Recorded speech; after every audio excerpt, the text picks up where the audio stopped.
तुम लोगों को मैंने बहुत सारी चीज़ें सिखाई हुई हैं कम्युनिकेशन स्किल्स में। स्ट्रेंजर से कैसे बात करनी है, किसी सवाल का कैसे जवाब देना है जिसका जवाब तुम्हें पता भी नहीं, प्रेजेंटेशन को कैसे बिल्कुल फोड़ देना है, कैमरा के सामने कॉन्फिडेंस कैसे बिल्ड करना है, फंबलिंग मम्बलिंग इन सबको कैसे खत्म करना है। पता नहीं क्या क्या मैंने तुम लोगों को सिखाया हुआ है और आगे पता नहीं क्या क्या सिखाने वाला हूँ। लेकिन बात यहाँ पर ये है, मैं जेनजी हूँ और मेरी जो जनरेशन है बहुत ही ज्यादा एडवांस और स्मार्ट मानी जाती है। मेरा राउंड तो इवन जेनजी खुद भी अपने आप को बाकी जनरेशन से बहुत ज्यादा बेटर बताती हैं। मिलेनियल्स, बूमर्स, जेन एक्स, जितनी भी जनरेशन हैं इससे कैसे बेहतर बताते हैं, क्योंकि वो वुमेन को एक्सप्लॉइट करते थे, कूड़ा यहाँ वहाँ फेंक देते थे, यहाँ वहाँ थूक देते थे, बेसिक एटिकेट्स नहीं थे। और अगली आने वाली जनरेशन को कैसे डिग्रेड कर रहे हैं, बोलते हैं जन अल्फा के पास तो फोन है, शुरू में ये कोकोमेलन देख के बड़े हुए हैं, कॉमन सेंस नहीं है, जो चीजें हमने देखी है वो चीजें इनको पता ही नहीं है। जिस लेवल की चीजें हमने एक्सपीरियंस करी हैं, जिससे हमें हमारी लाइफ की वैल्यू, पैसों की वैल्यू जिससे हमें पता चली है, वो उनको होगी नहीं। तो जेंजी अपने आप को बहुत ज्यादा सेल्फ प्रोक्लेम्डली अपने आप को बहुत ज्यादा बेहतर बताती है। इस वीडियो का ओवरऑल कॉन्टेक्स्ट जो मैं तुम लोगों को दे दूं, इसमें कम्युनिकेशन स्किल्स, कॉन्फिडेंस, दिमाग की सिचुएशन, दिमाग की क्या हालत है, किस लेवल तक की ब्रेन डेवलपमेंट हुई है उनकी, अवेयरनेस, हेट मैकेनिज्म, ये सब ओवरऑल इन चीजों पर मैं बात करने वाला हूँ। ये डायरेक्टली पर्सनैलिटी को अफेक्ट करती हैं और पर्सनैलिटी कॉर्पोरेट लाइफ में, कॉलेज लाइफ में, रिलेशनशिप में बहुत बड़ा रोल प्ले करती है। इतने तुम्हारे लुक्स रोल प्ले नहीं करते जितनी तुम्हारी पर्सनैलिटी, तुम्हारा पर्सोना रोल प्ले करता है। और पर्सोना, पर्सनैलिटी, ये तुम्हारी सिर्फ कॉन्फिडेंस, कम्युनिकेशन स्किल्स, तुम्हारी थिंकिंग, तुम्हारी ब्रेन डेवलपमेंट इस पर डिपेंड करती है। अगर तुम्हारे एक बार के लिए लुक्स अच्छे भी हैं और पर्सनैलिटी, पर्सोना ये चीजें खराब है, कम्युनिकेशन स्किल्स खराब है, तो तुम्हारे लुक्स अपने आप खराब हो जाएंगे, क्योंकि तुम इनको प्रेजेंट कर ही नहीं सकते।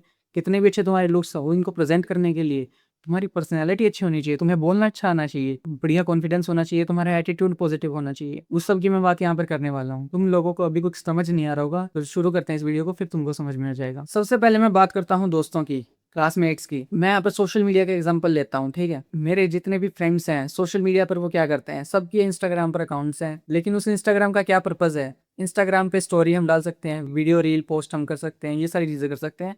बेसिकली हमारी लाइफ का हम वहाँ पर अपडेट दे सकते हैं। जो भी हमारे जानने वाले हैं, फॉलोअर्स हैं, उस सबको बता सकते हैं कि हाँ मेरी लाइफ में ये हो रहा है, या फिर मेरे अंदर कुछ ओपिनियन आ रहा है जो मैं चाहता हूँ मेरे दोस्त जाने, मेरा इस बोतल पर क्या कहना है। मैं फोन उठाया ऐसे और मैं वीडियो बनानी शुरू कर दूँ, देखो भाई ये बोतल है, बहुत घटिया बोतल है, कोई भी मत लेना, मेरा एक्सपीरियंस बहुत ज़्यादा खराब है, तुम मेरे दोस्त हो, और बताओ क्या चल रहा है, रिप्लाई करके बताओ। तो ऐसी स्टोरीज वगैरह बहुत कम देखने को मिलती हैं। जेनजी ही एक ऐसी जो जनरेशन है जिसके पास इंटरनेट, इंस्टाग्राम, सोशल मीडिया, सारी चीज़ों के एक्सेस हमेशा से रहे हैं, शुरुआत से रहे हैं। लेकिन क्या जेनजी इसको सही से यूज़ कर पा रहा है। मैं मेरी यहाँ पर बात करूँ तो मैं यहाँ पर यूट्यूब यूज़ कर रहा हूँ, मैं यहाँ पर कंटेंट क्रिएशन कर रहा हूँ, इंस्टाग्राम पर कंटेंट क्रिएशन कर रहा हूँ, लेकिन मेरा जो पर्सनल इंस्टाग्राम अकाउंट है उस पर जो मेरे नॉन के जो भी लोग ऐड हैं वो सब जेनजी ही है मेजोरिटी। लेकिन मुझे समझ में नहीं आता कि why don't they post anything on that. क्या पोस्ट करेंगे, जेब में हाथ डाल के फोटो खींच रहे होंगे, हवा देख रहे होंगे, चश्मा लगा के फोटो खींच रहे होंगे, गाड़ी वाड़ी फ्लेक्स कर रहे होंगे, चलो ठीक है, बहुत अच्छी बात है, करनी चाहिए। इन दी एंड एक ये मेजर रीजन भी है यूज करने का इंस्टाग्राम। क्या ये ओनली रीजन है? क्या स्टोरी का फीचर सिर्फ इस चीज के लिए है कि तुम वहाँ पर फोटोज और अपनी गाड़ियों के साथ वीडियो कहीं पर घूमने गए हो वो फोटोज डाल सको, तुम ये दिखा सको कि मैं वहाँ पर घूमने गया था, मेरे पास ये गाड़ी है, मैंने ये फोन ले लिया, मैं ऐसे करके ऊपर खड़ा हूँ, मैं इतना अच्छा दिख रहा हूँ। क्या सिर्फ इसके लिए है?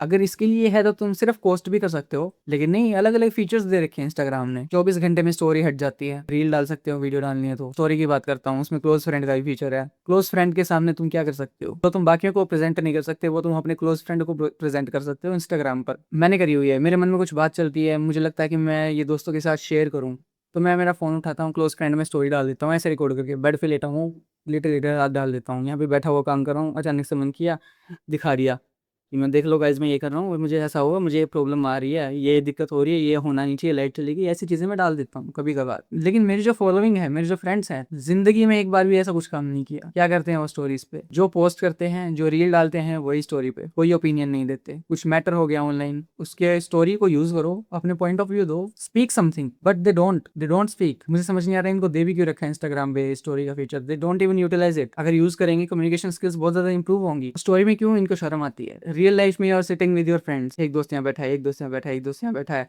उन तीनों के सामने तुम बात कर लेते हो, और वही तुम्हारे 3 दोस्त हैं इंस्टाग्राम पर हैं, चलो क्लोज फ्रेंड पे तुमने ऐड कर रखे हैं, तो उनके लिए एक वीडियो रिकॉर्ड करके डाल दो।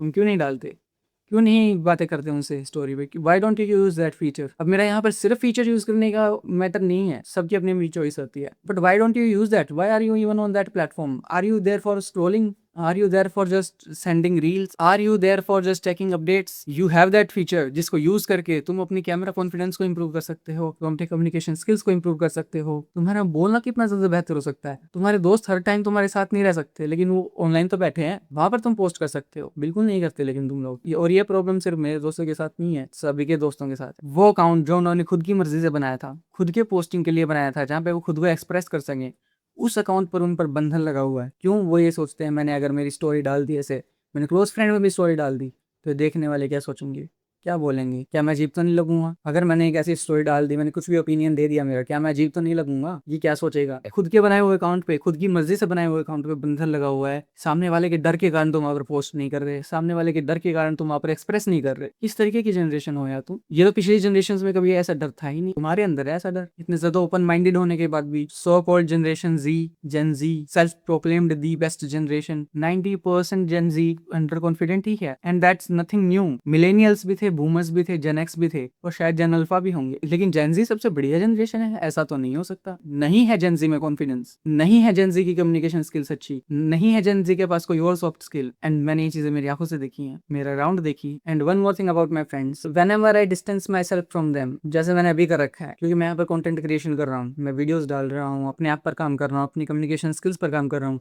मैंने किसी को बताया नहीं कि मैं यहाँ पर ये कर रहा हूँ, लेकिन जिस दिन मैंने उनको बता दिया, मेरे को बताया नहीं, मेरे को बता देता मैं अभी कर लेता। तू अपने आप छुप छुप के करता रहता है, मुझे कुछ बताता नहीं। क्यों? प्रतीक के भरोसे बैठा है तू कि मैं जब बताऊंगा तभी तू करेगा, या फिर मैं जब करूंगा तो तभी तू करेगा, या फिर मैं जो करूंगा तभी तू वही करेगा। कुछ करने की चुन तो खुद के अंदर होती है। तुझे वही क्यों करना है जो मुझे करना है, और तुझे तभी क्यों करना है जब मैं कर रहा हूँ? चुन तो खुद के अंदर होनी चाहिए। खाजा मुझे, मैं तो कुएं में पड़ूंगा तो कुएं में पड़ेगा। वाह यार, खुद के करियर की टेंशन खुद को होती है कि मेरे पास ये स्किल्स नहीं है, मुझे टाइपिंग नहीं आती, मेरे कम्युनिकेशन स्किल्स खराब है, मुझे वीडियो एडिटिंग नहीं आती, मुझे कोडिंग नहीं आती, मुझे एक्सेल चलाना नहीं आता, मुझे बेसिक कंप्यूटर चलाना नहीं आता, मुझे लिखना नहीं आता। खुद की इनसिक्योरिटी होती है। अगर है तो ठीक करो। वाई? क्यों? जब मैं ठीक करूंगा तभी तुम करोगे, ऐसा क्यों? तो बहुत ज्यादा खराब हालत है जेनजी के, स्पेशली मेरे अराउंड जो जेनजी है उसकी अपने खुद के कोई ओपिनियंस नहीं है।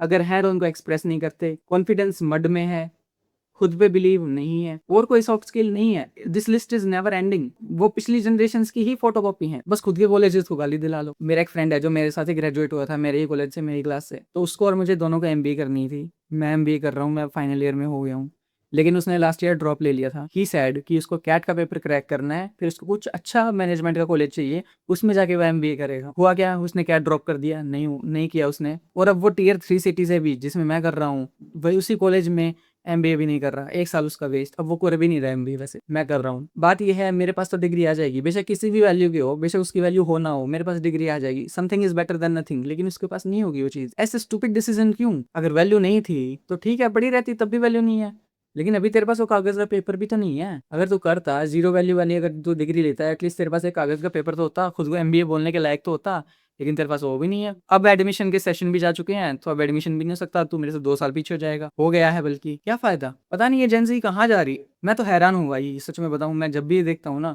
कोई किसी के कॉलेज को गालियां दे रहा होता है, मेरे कॉलेज में कितने सारे बच्चे इस कॉलेज को गाली दे रहे होते हैं जिसमें मैं अभी हूँ। मैंने तो बड़े बड़े कॉलेजेस के बच्चे देखे हैं जो अपने अपने कॉलेजेस को गाली देते हैं। मैंने सीयू के बच्चों को देखा है कॉलेजेस को गाली देते हुए, मैंने डीयू के बच्चों को देखा है अपने कॉलेज को गाली देते हुए। सब बच्चे अपने स्कूल को, अपने कॉलेजेस को बुरा बोलते हैं। कोई कॉलेज स्कूल अच्छा नहीं होता, बस तुम अच्छे हो या बुरे हो वो मैटर करता है। अगर तुम्हारे अंदर सच में कुछ स्किल है, तुम्हें सच में कुछ आता है, तो तुम्हें कॉलेज की कोई नीड है भी नहीं। कॉलेज तो बस तुम्हें एक रास्ता दिखा सकता है। तुम कहीं पर कुछ कर जाओगे तो वो तुम्हारी काबिलियत होगी, नहीं करोगे तो वो तुम्हारा फेलियर होगा। मैं मानता हूँ कॉलेजेस सपोर्ट नहीं करते इंडिया में, इतना बहुत ज्यादा रिस्पॉन्सिबिलिटी नहीं लेते, मेजोरिटी चीजें स्टूडेंट्स को ही खुद करनी पड़ती हैं, मैं मानता हूँ इस चीज को, लेकिन सारी गलती उनकी तो नहीं हो सकती। तो मुझे नहीं लगता भाई जेन ज़ी पिछली जनरेशन से किसी भी एंगल में स्मार्ट है, बेहतर है। मैं जानता हूँ कुछ होंगे जेन ज़ी जो एक्चुअली में बेहतर हैं, लेकिन सब जेन ज़ी उतने समझदार नहीं है। 90% मैंने जेन ज़ी डम्ब भी देखे हैं। उसके बाद मैं अब यहाँ पर करता हूँ सेकंड पॉइंट, डम्ब स्टफ में जेन ज़ी कितनी बकवास चीजें करती है वो भी मैं अभी बताता हूँ तुम लोगों को। बूमर्स, मिलेनियल्स, जेन एक्स, पिछली जनरेशन जो हैं, इनको जेन ज़ी कितनी गालियां देते हैं। थूक देते हो तुम, फुटपाथ पे रेडियो लगा देते हो, यहाँ पे तुम पी कर रहे हो, खुले में ये कर देते हो, किसी की रिस्पेक्ट नहीं करते, तुम्हें बात करनी नहीं आती, तुम बच्चों पे कंट्रोल करते हो, तुम चिल्ला चिल्ला के बातें करते हो। मानता हूँ पिछली जनरेशन की ये प्रॉब्लम थी,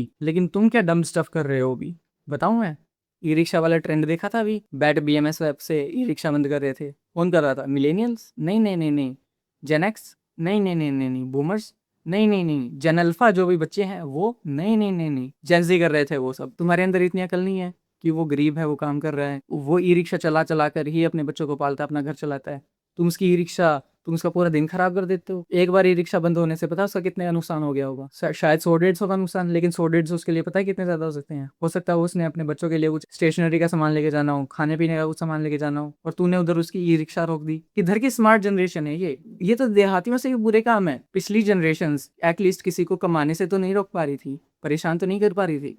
तुम तो वो भी कर गए। जेंडर वॉर्स में सबसे ज्यादा कौन लड़ता है? जेन जी। कौन मैनिपुलेट होता है? मिसएंड्रिस्ट और मिसोजिनिस्ट जो कंटेंट क्रिएटर्स हैं, वो अपने कंटेंट को फ्यूल करने के लिए तुम्हारे इमोशंस, तुम्हारे टाइम का यूज करते हैं, जिससे वो अपनी फैमिली को फीड करते हैं और खुद को फीड करते हैं। और तुम लोगों को इतनी बात समझ में नहीं आती। लड़की लड़के आपस में लड़ते रहते हैं, कुछ भी केस हो जाए आपस में लड़ते हैं, प्रॉब्लम से नहीं लड़ते, आपस में लड़ते हैं, जेंडर वॉर हो जाती है। और जो वो कराते हैं जेंडर वॉर्स, वो खुशी में हंसते रहते हैं कि इनको लड़ने दो, हमें रीच मिल रही है, हम पैसे कमा लेते हैं, और तुम उनको पैसा कमाने देते हो। इतनी समझदारी भी नहीं है जेन ज़ी में। कहाँ गई यार तुम्हारी समझदारी? तुम किसी भी वे में समझदार नहीं हो पिछली जनरेशन से। तुम उतने ही समझदार हो जितने पिछली जनरेशन वाले समझदार थे। वो गलतियां करते थे, तुम वो गलतियां नहीं करते, लेकिन तुम एक अलग तरीके की गलतियां करते हो जो पिछली जनरेशन नहीं करती थी। अगली जनरेशन वो गलतियां करेंगी जो हम नहीं कर रहे, जो हम कर रहे हैं वो अगली जनरेशन नहीं करेगी। तो बात यह है, जितने अनसिविलाइज्ड लोग बूमर्स थे, जेन एक्स थे, मिलेनियल्स थे, उतने ही अनसिविलाइज्ड जेन ज़ी में भी हैं, बस उनका तरीका बदल गया है अनसिविलाइज्ड होने का। पिछली जनरेशंस कुछ ऐसी चीजें करती थी अनसिविलाइज्ड होने के कारण,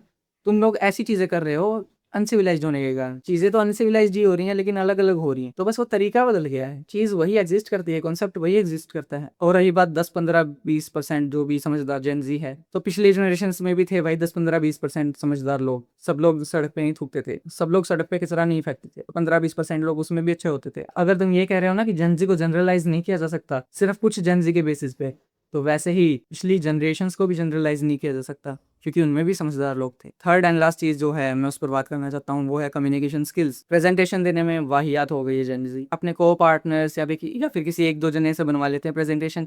इतने सारे चैट बोट्स आने के बाद भी उनसे प्रेजेंटेशन नहीं बन पाती अपनी। काम इतना ज़्यादा आसान हो गया, फिर भी वो दूसरों से बनवाते हैं। चलो बनवा ली, उसके बाद उसको प्रैक्टिस भी नहीं करते, सीधे जाकर स्टेज पे खड़े हो जाते हैं, जो स्लाइड्स में लिखा होता है एग्जैक्टली उसको ही बोलने लग जाते हैं। कहाँ की प्रेजेंटेशन स्किल है ये? अगर तुमको प्रेजेंटेशन देनी नहीं आती तो ये वीडियो देख सकते हो तुम। मैंने इसमें अच्छे से समझाया है कि कैसे तुम्हें अच्छी से प्रेजेंटेशन देनी है। किस एंगल से जेन ज़ी पिछली जनरेशन से बेटर प्रेजेंटेशन दे रही है, या फिर कम्युनिकेशन स्किल्स है उसके पास। पिछली जनरेशन के पास तो चैट जीपीटी, कोई एआई चैट बोर्ड में नहीं था, लेकिन तुम्हारे पास तो है। लेकिन फिर भी तुमसे अच्छी प्रेजेंटेशन नहीं दी जा रही, फिर भी तुम्हें कम्युनिकेशन स्किल्स नहीं आ रही। And when it comes to talking, you can't talk to your professors। फालतू की बातें नहीं, काम की बातें।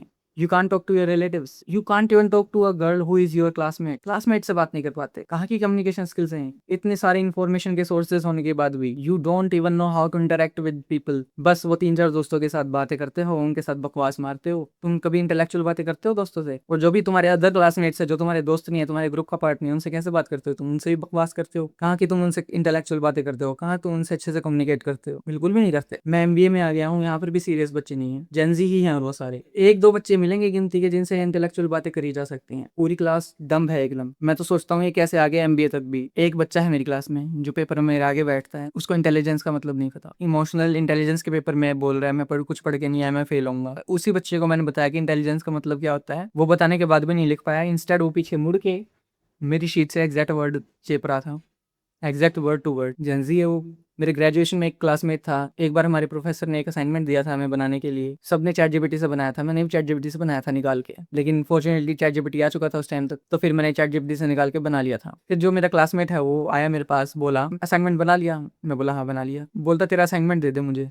मैं बोलता क्यों दे दे, चैट जीपीटी रहा उससे निकाल ले, तो उससे देख लियो, उससे देख देख के लिख ले, सबने वैसे लिखा है मैंने भी वैसे लिखा है। बोलता अच्छा ठीक है, ले मेरा फ़ोन ले, इसमें निकाल के दे असाइनमेंट क्या लिखना है मुझे। मैं बोला यार इसको कह दे तेरा टॉपिक बता दे इसको, और बता दे मुझे असाइनमेंट लिखना है, इतने इतने पेज का लिखना है, अपने आप दे देगा ये। बोलता नहीं मुझे नहीं आता ये लिखना है लिखना है, मुझे नहीं पता इसको क्या बोलूँ मैं, तू टाइप कर दे, तू भेज दे इसको, तू निकाल के दे दे बस एक बार, मुझे नहीं पता वो कैसे करते हैं।